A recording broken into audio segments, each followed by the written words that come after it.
Vegans Retro Remix.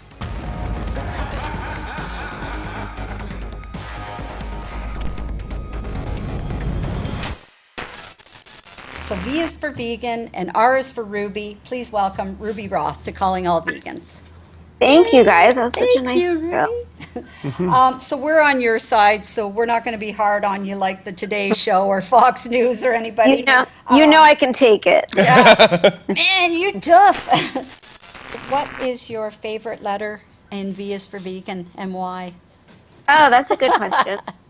I have to go with E is for eggs from a chicken's butt. Wow. Oh, do tell. Because that seems to be kids' favorite page. They just really explode with laughter on that one. Who would you say is your target audience for your vegan-themed books?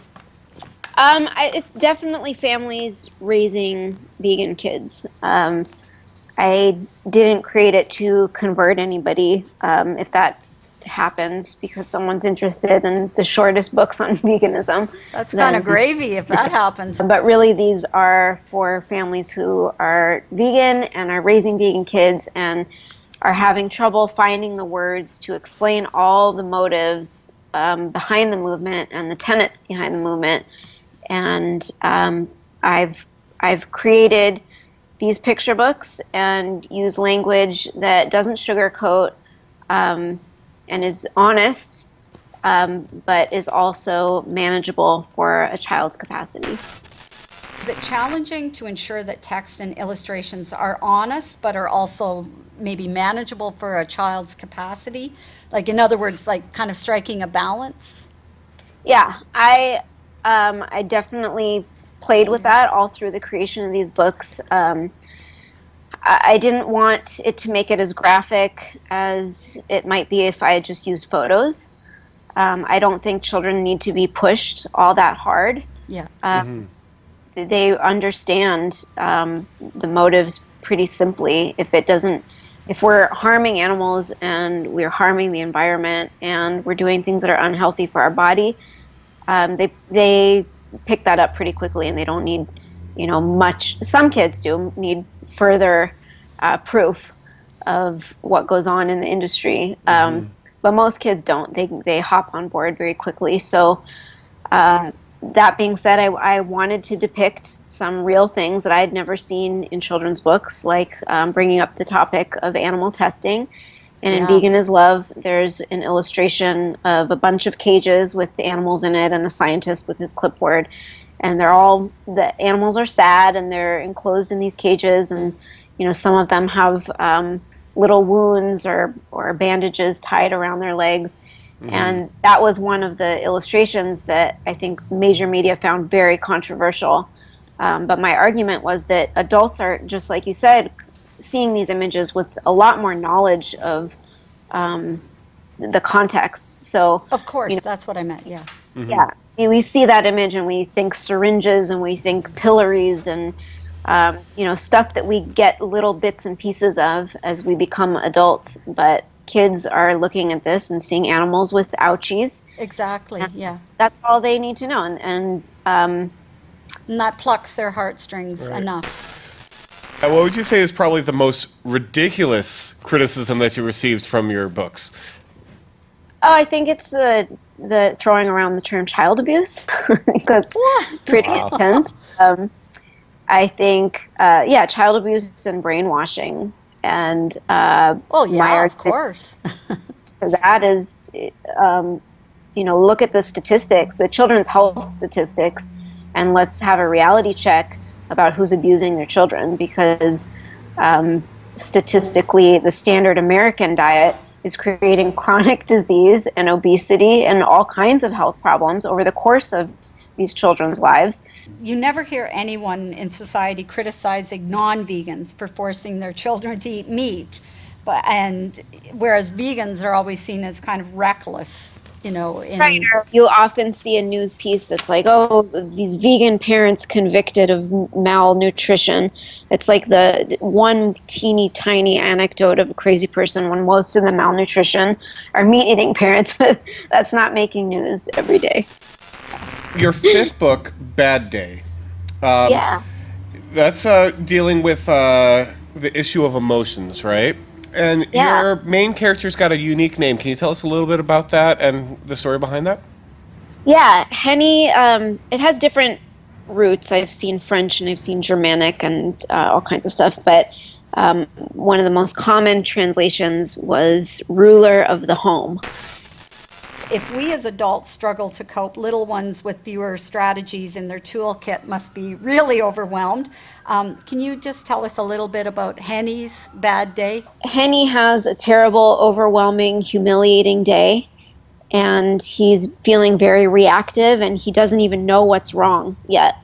He just feels bad. Yeah. And he draws a big, unhappy face on a paper bag, and he goes inside this paper bag for some respite and to be alone and to get away from the world, just disappear from the world. And then we go inside there with him, and it's dark and it's quiet, and he gets to take a deep breath and start reflecting on this day. And that's when he realizes that the day and his experience actually match his feelings, and oh, that's where it comes from. Sometimes we have this undercurrent of a bad feeling that's like picking at us all day long, and we don't even realize why till we sit down and pinpoint, oh, I read that email this morning and it bothered me, and it's been bothering me all day, and okay, now I know how to address it, and now I know what's wrong, and I can sit with that and deal with it. So kids need to do the same, and sometimes that takes a little space and quiet. And we as adults need to remember that kids behave how they feel inside, just like adults do. Bad Day is different from other children's feelings books. How so? What I've seen out there in comparison, I think Bad Day is a little more gritty and honest and relatable. It seems to me that a lot of feelings books out there written for kids by adults are a little bit patronizing and condescending in that they make nice out of feelings. And Bad Day really shows what a tantrum feels like and looks like, what a meltdown feels like, and the frustration. Henny's overwhelming feelings go on for quite a long time in the book. Yeah. Well, and there's nothing in it that's really going to make your teeth ache, that it's so sweet and cutesy, and it's just, like you say, very gritty and honest. Yeah, even that I made the texture, of the artwork gritty because I wanted to see kids. I wanted kids to see themselves reflected in the poses, which, some of Henny's tantrums are like these. If you study, if you look on #tantrum. Which is, it's crazy, but it's kind of funny because it's just parents who are at the end of their rope and they just decide to film it instead of dealing. Yeah. But there's these universal poses, and it's like fists clenched and feet kicking, and that's how feelings come out. And I wanted kids to see themselves reflected and know that all feelings are okay. It's how you deal with them that matters, and ultimately you are responsible for all your feelings. What do you do to cope when you feel bad? If you had a day like Henny, what would you do? I literally Other than throw yourself down on the floor and have a tantrum. Yeah. No, I don't. I'm very inward, so none of my meltdowns really have ever been explosive or outward. What I do is I literally need nothing. I need quiet. I need no stimulation. I just cut myself off. What it looks like is probably to the outside world, if someone were to see me, that I'm laying there with my eyes open doing nothing.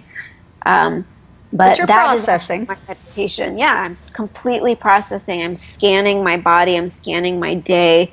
I'm scanning people in my life and seeing, where's the conflict? What is bothering me? How did you manage to swing a review from Moby? Wow. The vegan community is very connected, and I've been in LA in this community for a very long time, since before it was cool. And so I know a lot of the people in LA who have been in this field and working a very long time. So Moby's a good friend. He has a restaurant down the street, and he does so much work for veganism and for animals. Now, you did touch on this a little, but our society seems to view children as being kind of too delicate to handle personal responsibility and reality. And I think we kind of do children a disservice by shielding them from truth or sugarcoating truth. And I think it's real, and it ends up hampering kids in the long run. And I don't think it's really children who are afraid of the truth, it's the adults. So is there harm in being honest with our children, particularly young ones, not only about where their food comes from, but other forms of systemic exploitation and violence toward animals in our society? And alternatively, what are the benefits of being honest? I think it's actually way more harmful that we wait.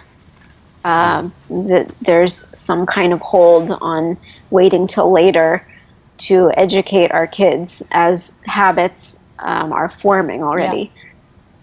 So I think the benefits of veganism are so much more extensive than just practical information of health and the well-being of animals.